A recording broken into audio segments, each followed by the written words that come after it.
Ó Mãe Santíssima, intercedei por nós para que possamos bem compreender os ensinamentos de vosso Divino Filho, nosso Senhor e Salvador Jesus Cristo, e as explicações dos pais da Igreja. Ó Virgem Imaculada, ofereço-vos este trabalho e peço que abençoeis aqueles que o ouvirem, e que seja para a maior honra e glória de Deus. Amém. Senhor onipotente, purificai o meu coração e os meus lábios. Vós, que purificastes os lábios do profeta Isaías com carvão em brasa, e dignai-vos, por tal modo, purificar-me com a vossa misericórdia, para que possa dignamente anunciar o vosso santo Evangelho. Por Jesus Cristo nosso Senhor. Amém. Senhor, abençoai-me. Que o Senhor resida no meu coração e nos meus lábios, para que anuncie digna e convenientemente o seu Evangelho. Amém. Evangelho de Nosso Senhor Jesus Cristo, segundo São Mateus. As bem-aventuranças. Vendo ele as multidões, subiu à montanha. Ao sentar-se, aproximaram-se dele os seus discípulos. Abrindo então a sua boca, os ensinava, dizendo: Bem-aventurados os pobres no espírito, porque deles é o reino dos céus. Bem-aventurados os mansos, porque herdarão a terra. Bem-aventurados os que choram, porque serão consolados. Bem-aventurados os que têm fome e sede de justiça, porque serão saciados. Bem-aventurados os misericordiosos, porque alcançarão misericórdia. Bem-aventurados os puros de coração, porque verão a Deus. Bem-aventurados os que promovem a paz, porque serão chamados filhos de Deus. Bem-aventurados os que são perseguidos por causa da justiça, porque deles é o reino dos céus. Bem-aventurados sois, quando vos injuriarem e vos perseguirem, e, mentindo, disserem todo o mal contra vós por causa de mim. Alegrai-vos e regozijai-vos, porque será grande a vossa recompensa nos céus, pois foi assim que perseguiram os profetas que vieram antes de vós. Comentários dos Pais da Igreja. Pseudo Crisóstomo. Todo artífice, de acordo com sua profissão, alegra-se diante das oportunidades de trabalhar. Um carpinteiro, quando vê uma árvore boa, logo deseja cortá-la para empregá-la em obras do seu ofício. E o sacerdote, quando vê uma igreja cheia, alegra-se em seu íntimo e se sente movido a ensinar. Assim o Senhor, vendo a multidão, sentiu-se movido a ensinar. Por isso se diz: vendo ele as multidões, subiu a montanha. Santo Agostinho. Ou aqui pode parecer que quis evitar ser cercado pela multidão e por isso subiu ao monte para falar a sós com seus discípulos. São João Crisóstomo. Ao buscar assento sobre um monte e no ermo, e não na cidade e em assembleia, ensinou-nos a não fazer nada por ostentação e a nos apartarmos do tumulto, principalmente quando vamos filosofar ou dissertar sobre coisas importantes. Remígio de Auxerre. Deve-se saber que Jesus teve 3 lugares de refúgio: o barco, o monte e o deserto, aos quais se retirava quando se via premido pela multidão. São Jerônimo. Creem alguns irmãos menos instruídos que o Senhor ensinou o que se segue no Monte das Oliveiras, o que de modo algum é verdade.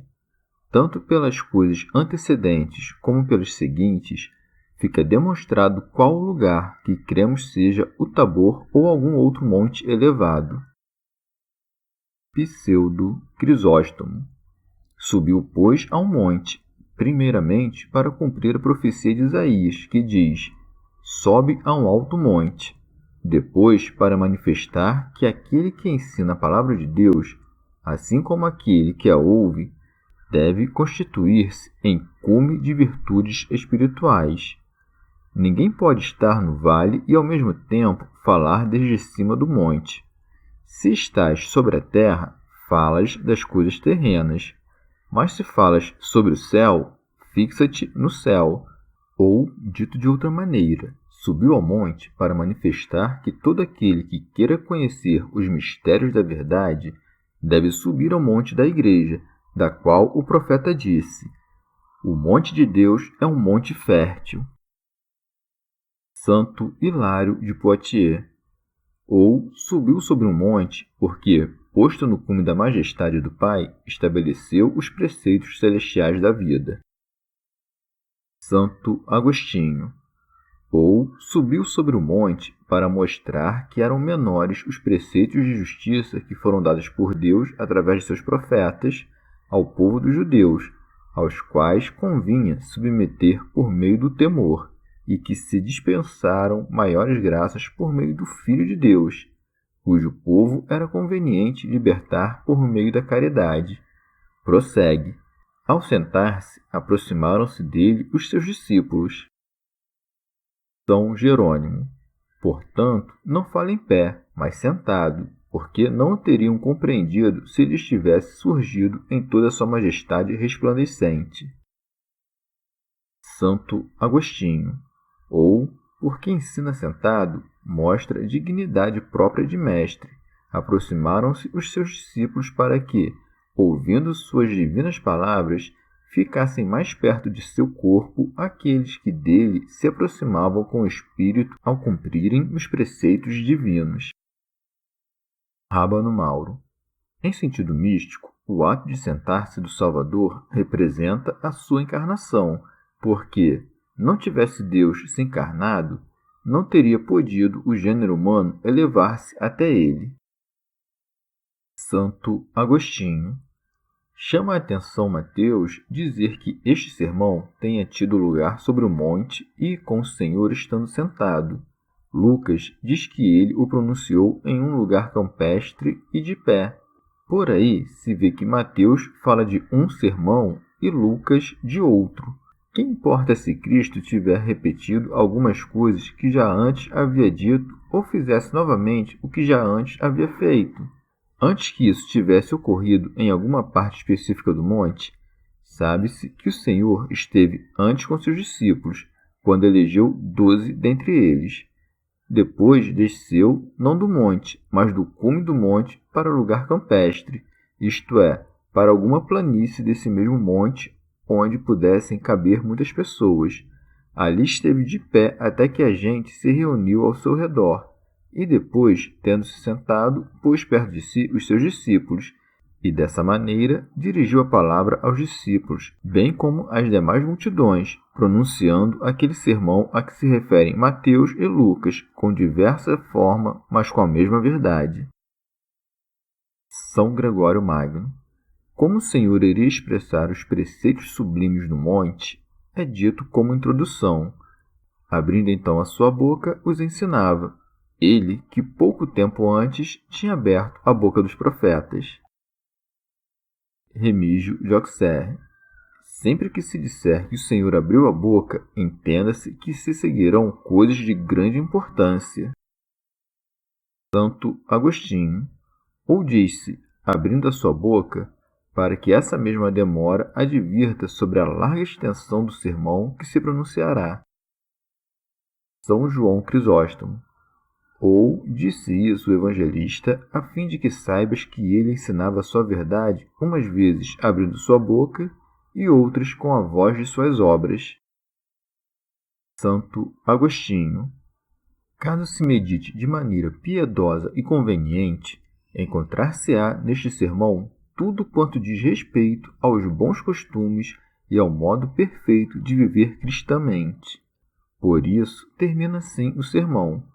Todo aquele, pois, que ouve estas minhas palavras e as observa, será semelhante ao homem prudente. Nenhuma outra causa há para filosofar que o fim supremo do bem. Por outro lado, o que confere bem-aventurança a alguém é o fim supremo do bem. Por isso, começa ele falando da beatitude, dizendo: bem-aventurados os pobres de espírito. A presunção do espírito representa o atrevimento e a soberba. Diz-se comumente que os soberbos têm um espírito grande, e com toda a propriedade, pois espírito se chama vento. Quem ignora que os soberbos são chamados de inflados, como se fossem cheios de vento? Por isso, aqui se compreendem por pobres de espírito os humildes que temem a Deus, isto é, os que não têm um espírito que incha. São João Crisóstomo. Ou, aqui chama de espírito o orgulho e a intenção. Quando alguém se humilha, obrigado pela necessidade, não lhe advém disso nenhum mérito, motivo pelo qual beatifica aqueles que se humilham voluntariamente. Começa cortando pela raiz a soberba, porque esta foi a fonte de todo o mal no mundo. A ela opõe a humildade como um firme alicerce, porque, uma vez posta esta debaixo, todas as demais virtudes se edificarão com solidez. Mas, se ela é posta por terra, destrói-se tudo quanto aí se levanta, por melhor que seja. Pseudo Crisóstomo. Por isso diz claramente: bem-aventurados os pobres de espírito, para manifestar assim que são pobres os que sempre mendigam o auxílio de Deus. No texto grego se diz: bem-aventurados os mendigos e os pobres. Há muitos que são humildes por natureza, não em virtude da fé, porque não imploram o auxílio de Deus, mas só são verdadeiramente humildes os que o são pela fé. São João Crisóstomo. Ou, pobres de espírito, se podem também chamar os temerosos, aqueles que tremem diante das ordens de Deus, como o próprio Deus disse pela boca de Isaías. Que pode haver de maior que os simplesmente humildes? Pois os humildes aqui só poderão ser uns bem poucos, mas mesmo assim estarão em abundância. Santo Agostinho. Aos soberbos agradam os reinos da terra, mas aos humildes pertence o reino dos céus. Pseudo Crisóstomo. Pois, assim como todos os vícios conduzem ao inferno, especialmente a soberba, também todas as virtudes conduzem ao céu, especialmente a humildade, porque é muito natural que aquele que se humilha seja exaltado. São Jerônimo. Ou, bem-aventurados os pobres de espírito, isto é, os que, por obra do Espírito Santo, se fazem pobres voluntariamente. Santo Ambrósio. No juízo divino, a bem-aventurança começa lá mesmo, onde, no juízo da estima humana, começa a desdita. Glosa de São Tomás de Aquino. Aos pobres, na vida presente, se prometem oportunamente as riquezas do céu. Santo Ambrósio. Quando eu for sinceramente contente com a pobreza, restar-me-á ainda moderar meus hábitos. De que me valeria não dispor dos bens da terra se não fosse manso? Com todo acerto, continua: bem-aventurados os mansos. Santo Agostinho. Mansos são aqueles que cedem às exigências injustas, não resistem ao mal, mas vencem o mal no bem. Santo Ambrósio. Abranda teu temperamento para que não fiques irado e, se alguma vez te alterares, não peques. É muito louvável moderar a alteração de ânimo com a reflexão, e dominar a cólera não é virtude menor do que nunca ficar irado, ainda que um caso seja estimado como sinal de mente fraca e o outro como de mente forte. Santo Agostinho. Lutam os que não são mansos e disputam as coisas temporais, porém, sempre serão bem-aventurados os humildes, porque herdarão uma terra de onde ninguém os poderá expulsar. A terra de que se diz no Salmo: minha parte está na terra dos vivos. Isso significa certa estabilidade da herança eterna, onde a alma, por uma boa disposição, descansa como no lugar que lhe é próprio, como o corpo que descansa na terra e dela tira o seu alimento. Assim é o descanso e a vida dos santos. Pseudo Crisóstomo. Ou a terra que, como alguns dizem, enquanto se conservar neste estado, é terra de mortos, porque está sujeita à vaidade.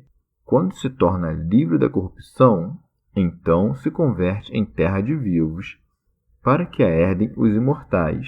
Li outro expositor que disse ser a terra assim considerada como um céu no qual hão de habitar os santos, e se chama terra de vivos.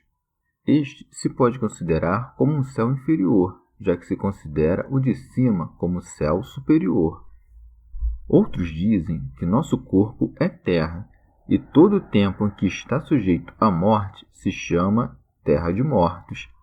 Mas, quando estiver feito conforme a glória do corpo de Cristo, será terra dos vivos.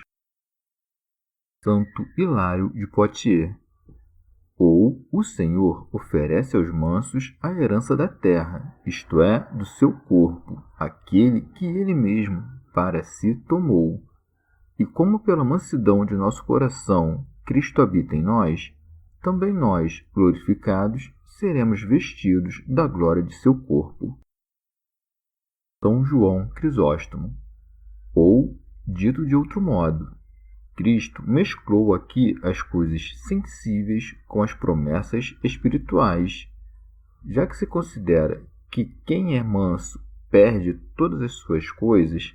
Ele promete o contrário, dizendo que possuirá suas coisas com estabilidade todo aquele que não seja um libertino. Aquele que for de outro modo, este perde muitas vezes sua alma e herança paterna. Por isso o profeta disse: mas os mansos possuirão a terra. E por isso ele usou em seu sermão estas palavras tão bem conhecidas. Glosa de São Tomás de Aquino. Os mansos que tomaram posse de si mesmos possuirão a herança do Pai na vida futura. E possuir é mais que ter, já que muitas coisas que temos as perdemos imediatamente. Santo Ambrósio. Quando tiveres atingido a pobreza e a mansidão, recorda-te que és pecador e pranteia teus pecados. Por isso se lê em seguida: bem-aventurados os que choram.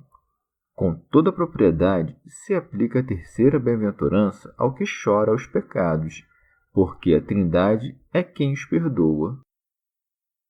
Santo Hilário de Poitiers.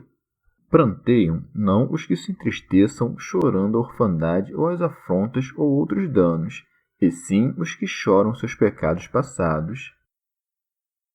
Pseudo Crisóstomo. E os que choram seus pecados podem, em verdade, chamar-se bem-aventurados, mas só modestamente. Mais bem-aventurados são aqueles que choram os pecados alheios, e proceder desse modo convém a todos os mestres. São Jerônimo.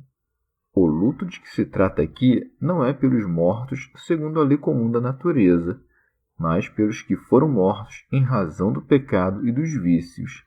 Assim Samuel chorou Saul, e Paulo aqueles que depois de seus atos de impureza necessitavam arrepender-se. Pseudo Crisóstomo. O consolo dos que choram será a cessação do luto, e os que choram seus pecados se consolarão quando obtiverem o perdão. São João Crisóstomo.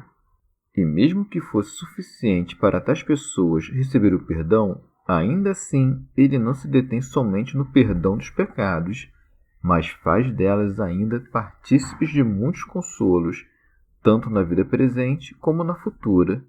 O Senhor sempre dá retribuições maiores que os esforços. Pseudo Crisóstomo.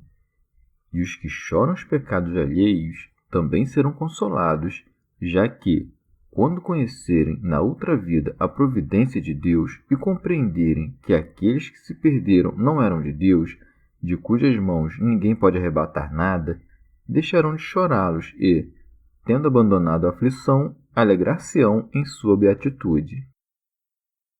Santo Agostinho. O luto é a tristeza causada pela perda de pessoas queridas. Os convertidos a Deus perdem tudo o que de mais querido tem neste mundo. Não se regozijam com aquelas coisas que antes lhes alegravam, e, até que possuam o amor das coisas eternas, são feridos de uma certa tristeza.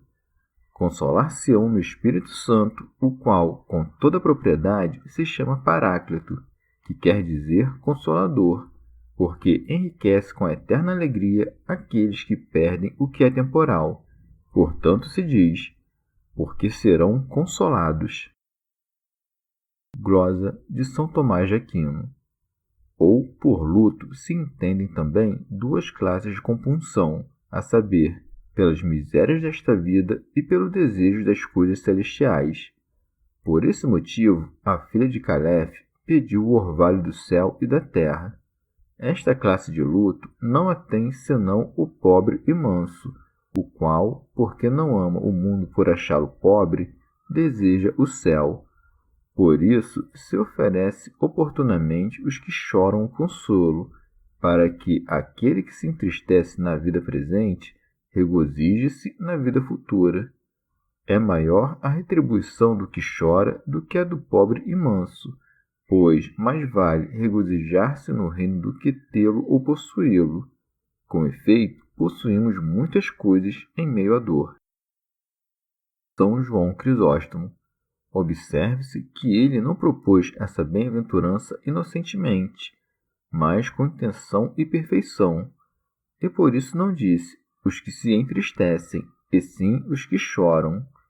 Com efeito, este preceito é a lição de toda a filosofia, pois, se os que choram os filhos ou outras pessoas que tenham perdido não desejam, durante todo o tempo de sua dor, a riqueza nem a glória, nem se deixam consumir pela inveja, nem se comovem com ofensas, e não são assediados por outros vícios, muito mais devem observar essas coisas os que choram os seus pecados. Assim como chorá-los é coisa digna, devem mostrar esta elevada filosofia. Santo Ambrósio. Depois de chorar meus pecados, começo a ter fome e sede de justiça. Um enfermo, quando padece muito, não tem fome. Por isso se diz, bem-aventurados os que têm fome e sede da justiça. São Jerônimo. Não nos é suficiente querer a justiça se não temos fome de justiça, para que, com este exemplo, compreendamos que nunca somos justos o suficiente. Antes, sempre devemos ter fome de obras de justiça. Pseudo Crisóstomo. Porque toda boa obra que os homens fazem, sem ter origem no amor do próprio bem, é desagradável a Deus. Tem fome de justiça aquele que deseja conduzir-se segundo a justiça de Deus. Tem sede de justiça aquele que deseja adquirir sua ciência. São João Crisóstomo. Chama a justiça, quer universal, quer particular, de contrária à avareza. Como mais adiante falará da misericórdia, antes nos diz como devemos nos compadecer, não à maneira de quem rouba nem de quem é avarento. Dessa forma, atribui também à justiça o que é próprio da avareza, a saber, o ter fome e o ter sede. Santo Hilário de Poitiers. Oferece a bem-aventurança aos que têm fome e sede de justiça, manifestando que a perfeita essência de Deus, aquela que constitui a avidez dos santos, será concedida com plena saciedade no céu. E isso é o que se expressa com aquelas palavras, porque serão saciados. Pseudo Crisóstomo. Tal é a prodigalidade do prêmio de Deus, porque sempre são maiores os prêmios de Deus que os desejos dos santos. Santo Agostinho. Ou serão também saciados na vida presente com aquela comida de que disse o Senhor: a minha comida é fazer a vontade daquele que me enviou, a qual é a justiça, e aquela água da qual todo aquele que beber virá a ser nele uma fonte de água que salte para a vida eterna. São João Crisóstomo. Novamente instituiu um prêmio sensível, porque julga-se que a avareza faz de muitos homens ricos. Disse neste caso o contrário, que isto melhor se aplica à justiça, pois quem ama a justiça possui tudo com a maior segurança possível. Glosa de São Tomás de Aquino. A justiça e a misericórdia estão tão unidas que uma deve ser temperada pela outra. A justiça sem misericórdia é crueldade. e a misericórdia sem justiça é relaxamento.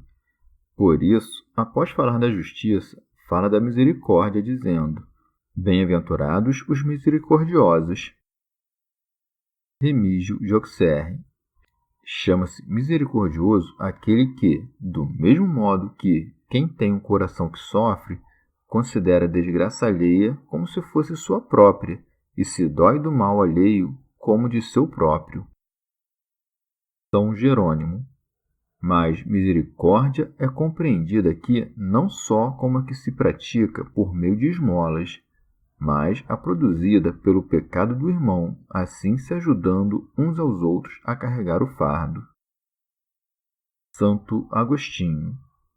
Chama de misericordiosos aqueles que socorrem os que estão em miséria, porque desse modo se lhes oferece oportunidade de livrarem-se da miséria. Por isso se diz: porque alcançarão misericórdia. Santo Hilário de Poitiers. Tanto se compraz Deus em nossa bondade para com todos, que oferecerá a sua misericórdia só aos que são misericordiosos. São João Crisóstomo. A princípio, parece que a recompensa é, em retorno, igual ao que praticamos, mas, na verdade, é muito maior. A misericórdia humana não se pode igualar com a misericórdia divina. Glosa de São Tomás de Aquino. Com razão, então, oferece-se a misericórdia aos misericordiosos, para que recebam mais do que mereceram. E, assim como tem mais aquele que recebe além do suficiente para saciá-lo do que aquele que tem apenas o necessário à saciedade, assim também é maior a glória dos misericordiosos do que a das beatitudes precedentes. Santo Ambrósio. Aquele que oferece a misericórdia a perde se não se compadece com o coração puro, porque, se busca a jactância, perde todo o fruto de suas ações. Por isso se diz: Bem-aventurados os puros de coração, porque verão a Deus. Glosa de São Tomás de Aquino. Muito oportunamente se coloca em sexto lugar a pureza de coração, porque foi no sexto dia que o homem foi criado à imagem de Deus, a qual no homem se havia obscurecido em razão da culpa e que, pela graça, é restaurada nos puros de coração. Com razão, esta bem-aventurança se coloca aqui depois das outras, porque, se aquelas não a precedem, não se cria no homem um coração puro. São João Crisóstomo. Aqui chama de puros aqueles que possuem uma virtude universal e desconhecem toda malícia, ou aqueles que vivem com temperança ou moderação, tão necessárias para que se possa vir a Deus, segundo aquela sentença do apóstolo: Buscai a paz com todos e a santidade, sem a qual ninguém verá o Senhor. Como muitos se compadecem, mas praticam coisas impudicas, mostra que só isso não é suficiente, a saber, o compadecer-se, e acrescenta isto acerca da pureza. São Jerônimo. Como Deus é limpo, só pode ser conhecido por quem é puro de coração. Não pode ser templo de Deus aquele que não está completamente purificado, e é isso que se expressa quando se diz: porque verão a Deus. Pseudo Crisóstomo.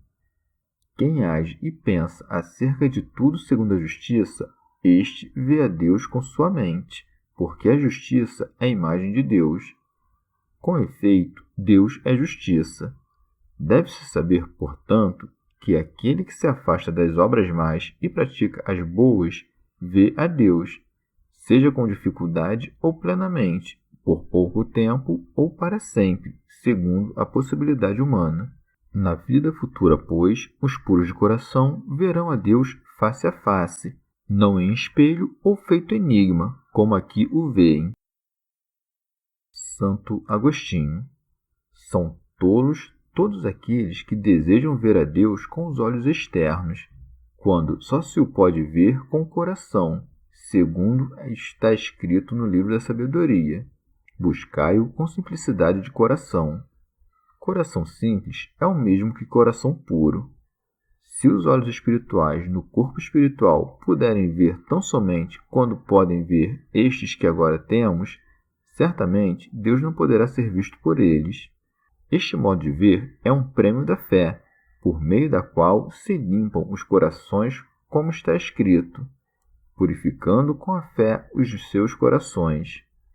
Isso é provado principalmente por aquela sentença: bem-aventurados os puros de coração, porque verão a Deus. Ninguém que veja a Deus vive nesta vida, na qual se vive de maneira morta e com estes sentidos corporais. Daí que, se alguém não tiver morrido radicalmente para esta vida, ou se não estiver totalmente separado do corpo, ou se não viver de tal modo alienado dos sentidos corporais, a ponto de poder dizer como apóstolo: se foi no corpo, se fora do corpo, não sei, não será elevado àquela visão. Glosa de São Tomás de Aquino. Maior prêmio terão estes que os primeiros, do mesmo modo que na corte estão mais elevados aqueles que veem o rei face a face do que aqueles que apenas são seus comensais. Santo Ambrósio. Quando tiveres limpado teu interior de toda mancha de pecado, busca que não façam dissensões nem disputas por tua culpa. Principia por ter paz em ti mesmo, e assim poderás oferecer paz aos demais. Por isso se segue: bem-aventurados os que promovem a paz. Santo Agostinho. A paz é a tranquilidade da ordem, e a ordem é a disposição por meio da qual se concede a cada um o seu lugar, segundo sejam iguais ou desiguais. Assim como não existe quem não queira alegrar-se, tampouco existe quem não queira ter paz, como se dá quando aqueles que querem a guerra não buscam outra coisa senão encontrar a gloriosa paz através da batalha. São Jerônimo. Os pacíficos se chamam bem-aventurados, porque primeiro têm paz em seu coração e em seguida buscam inculcá-la nos irmãos em conflito. De que te valerá que outros estejam em paz se em tua alma subsistem as guerras de todos os vícios? Santo Agostinho. São pacíficos em si mesmos aqueles que, tendo em paz todos os movimentos de sua alma e ainda sujeitos à razão, têm dominadas as concupiscências da carne e se constituem em reino de Deus. Neles todas as coisas estão ordenadas, que o que há de melhor e mais excelente no homem domina as demais aspirações rebeldes, as quais os animais também têm. E isso mesmo que se distingue no homem, isto é, a inteligência e a razão, se sujeita ao superior, que é a própria verdade, o Filho de Deus, e não pode mandar nos inferiores quem não está subordinado aos superiores. Esta é a paz que se dá na terra aos homens de boa vontade. E nesta vida não pode ocorrer que alguém não sinta essa lei dos membros a se opor de todo à lei da inteligência. Isso é o que fazem os pacíficos, sujeitando as concupiscências da carne para poder um dia alcançar a paz completa. Pseudo Crisóstomo. Chamam-se de pacíficos a outros, não só aqueles que se reconciliam com os inimigos por meio da paz, mas também aqueles que, esquecendo as injúrias, amam a paz. Aquela paz é bem-aventurada, a que subsiste no coração e não somente nas palavras. Os que amam a paz são filhos da paz. Santo Hilário de Poitiers. A bem-aventurança dos pacíficos é o prêmio da adoção, e por isso se diz, porque serão chamados filhos de Deus. Deus é, pois, o Pai de todos, e não podemos passar a nucupação da sua família de outro modo senão vivendo mutuamente na paz da caridade fraterna. São João Crisóstomo. Chamam-se pacíficos os que não brigam nem se aborrecem mutuamente, e que, ao contrário, chamam os que estão em desacordo de volta à concórdia.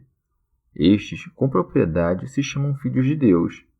Esta foi a principal obra do unigênito: reunir o que está separado e estabelecer a paz entre os que lutam entre si. Santo Agostinho. Ou porque a perfeição está na paz, na qual não há lugar para oposição. Chamam-se pacíficos os filhos de Deus, porque nada resiste a Deus, e em qualquer caso os filhos de Deus devem se parecer com o Pai. Glosa de São Tomás de Aquino. Os pacíficos têm uma grande dignidade, assim como aquele que se chama de filho do rei é o mais elevado no palácio real. Esta bem-aventurança se coloca em 7º lugar, porque no sábado será dado o verdadeiro descanso, mas isto no final dos tempos. São João Crisóstomo. Uma vez explicada a bem-aventurança dos pacíficos, acrescenta-se para que não se pense que é bom sempre buscar a paz para si. Bem-aventurados os que são perseguidos por causa da justiça, isto é, pela virtude, pela defesa dos outros ou pela piedade. É hábito falar em justiça quando se trata de qualquer virtude da alma. Santo Agostinho. Uma vez estabelecida e firmada interiormente a paz, aquele que há de sofrer qualquer classe de perseguições exteriores, seja lá como vier a ser atribulado exteriormente, aumentará a glória de Deus. São Jerônimo. De modo significativo, acrescenta, por causa da justiça. Muitos, com efeito, sofrem perseguição por causa de seus pecados, mas estes não são justos. Ao mesmo tempo, perceba-se que a 8ª bem-aventurança da verdadeira circuncisão se conclui com o martírio. Pseudo Crisóstomo. Não diz, pois, bem-aventurados os que padecem perseguição dos gentios, para que não creias que só é bem-aventurado aquele que padece perseguição por não adorar os ídolos. Sim, aquele que sofre perseguição dos hereges por não abandonar a verdade é bem-aventurado, já que padece pela justiça. Mas, mais ainda, se alguns poderosos, mesmo dentre aqueles que parecem cristãos, te perseguisse quando repreendesses por seus pecados, assim serias bem-aventurado como João Batista. Se bem é verdade que os profetas foram mártires, ainda quando mortos pelos seus, não duvides que todo aquele que padece algo por causa de Deus, mesmo quando pelas mãos dos seus próprios, obtém o prêmio do martírio. Por isso, não especifica a Escritura as pessoas dos perseguidores, mas somente a causa da perseguição, para que não te fixes em quem te persegue, mas em por que te persegue. Santo Hilário de Poitiers. Assim, abrange na última bem-aventurança todos aqueles que têm a disposição de alma inclinada a sofrer todas as coisas por Cristo, o qual se chama justiça. Para eles se reserva o reino dos céus, porque no desprezo das coisas do mundo são verdadeiros pobres de espírito. Por isso diz, porque deles é o reino dos céus. Santo Agostinho. Ou a 8ª bem-aventurança retorna à primeira, porque a manifesta e a comprova agora consumada e perfeita. Assim, na primeira e na 8ª é que se nomeia o reino dos céus. 7 bem-aventuranças são as que a aperfeiçoam, porque a 8ª esclarece e demonstra o que há de mais perfeito, para que, por meio desses graus, se aperfeiçoem os demais, como se compreendesse um novo começo. Santo Ambrósio. Ou, de outro modo, o primeiro reino dos céus se oferece aos santos na dissolução do seu corpo, e o segundo consiste em estar em Cristo depois da ressurreição. Depois da ressurreição, começarás a possuir a tua terra, quando tiveres sido livrado da morte, e nessa posse mesma encontrarás teu consolo. O regozijo se segue à consolação, e ao regozijo se segue a compaixão divina. O Senhor chama aquele de quem se apieda, e este, assim chamado, olha aquele que o chama. E quem vê a Deus é tomado na condição da família divina. Finalmente, como filho de Deus, deleita-se com as riquezas do reino dos céus. Aquele, pois, apenas principia, e este chega à perfeição. São João São Crisóstomo. Não te admires, pois, se em cada uma destas bem-aventuranças não vires a palavra reino, porque, quando diz serão consolados, alcançarão misericórdia e outras coisas semelhantes, está-se insinuando de maneira oculta o reino dos céus. Assim, é para que não esperes nada de sensível, nem tampouco se considere como bem-aventurado aquele que é coroado com as coisas que, com esta vida, vão embora. Santo Agostinho. Devemos prestar grande atenção ao número destas sentenças. Nestes 7 graus, convém observar a obra septiforme do Espírito Santo descrita por Isaías. Mas aquele começa pelo mais alto e este pelo mais baixo, porque ali se ensina que o Filho de Deus baixará os mais humildes. Aqui o homem do mais baixo se elevará até a semelhança de Deus. Aí vem, em primeiro lugar, o temor que convém aos homens humildes, de quem se diz: bem-aventurados os pobres de espírito, isto é, não os que sabem as coisas elevadas, mas os que temem. A segunda coisa é a piedade, que convém aos mansos, porque aquele que busca piedosamente esta honra não repreende, não resiste, o que significa fazer-se manso. A terceira é a ciência, que convém aos que choram, aos que aprendem por quais males foram oprimidos, deste modo pedindo o bem. A quarta é a fortaleza, que convém aos que têm fome e sede, porque, desejando a alegria, sofrem pelos verdadeiros bens, desejando separar-se dos bens terrenos. A quinta é o conselho, e convém aos misericordiosos, porque é o único remédio para livrar-se de tantos males, perdoar a uns e dar a outros. A sexta é o entendimento e convém aos puros de coração, os quais, uma vez limpos os olhos, podem ver o que os olhos não viram. A sétima é a sabedoria, que convém aos pacíficos, nos quais nenhum movimento é rebelde, mas todos obedecem ao Espírito. O único prêmio, que é o reino dos céus, é designado de várias maneiras.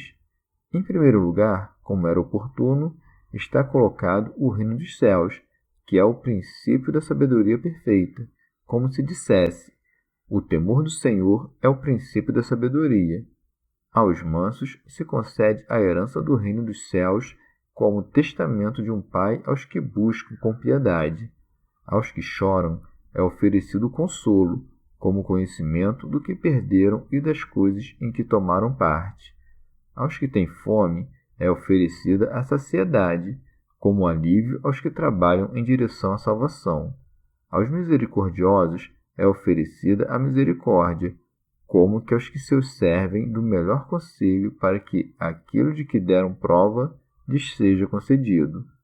Aos puros de coração, a capacidade de ver a Deus como os que têm olhos limpos para entender as coisas eternas. E aos pacíficos é concedida a semelhança a Deus.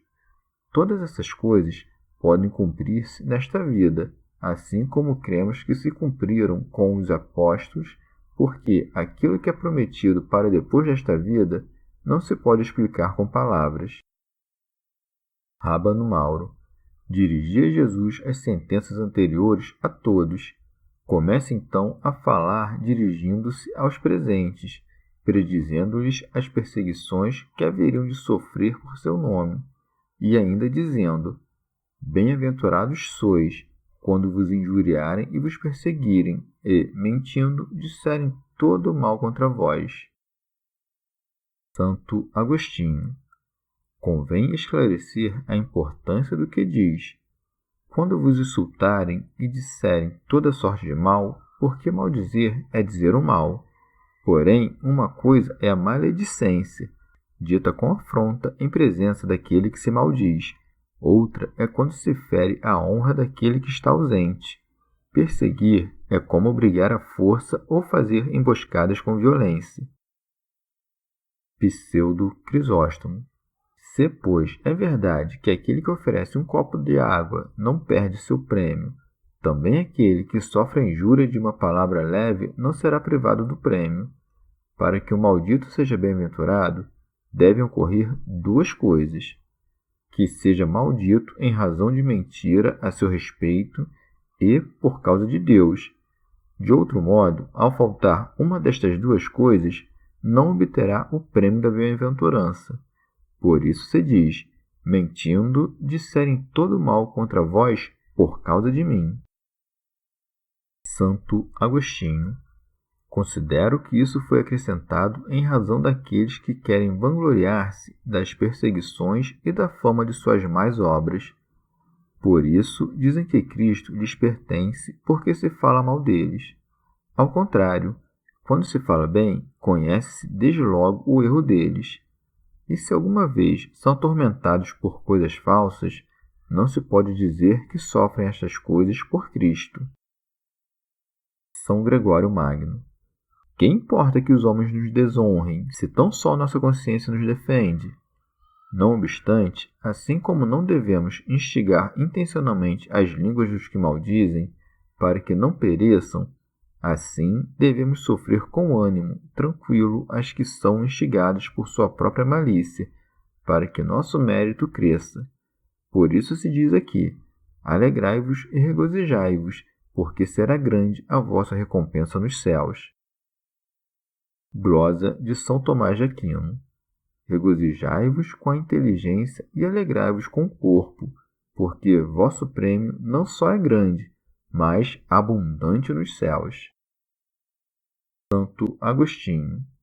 Não me refiro aqui às partes superiores deste mundo visível, a qual chamamos céus, porque nosso galardão não deve se encontrar nas coisas visíveis, mas nos céus espirituais onde habita a justiça sempiterna. Já experimentam este prêmio os que gozam de bens espirituais, mas só se aperfeiçoará quando este corpo mortal se tiver revestido da imortalidade. São Jerônimo. Devemos nos regozijar e alegrar porque nos aguarda um prêmio no reino dos céus, o qual não poderão alcançar os que seguem na vanglória. Pseudo Crisóstomo.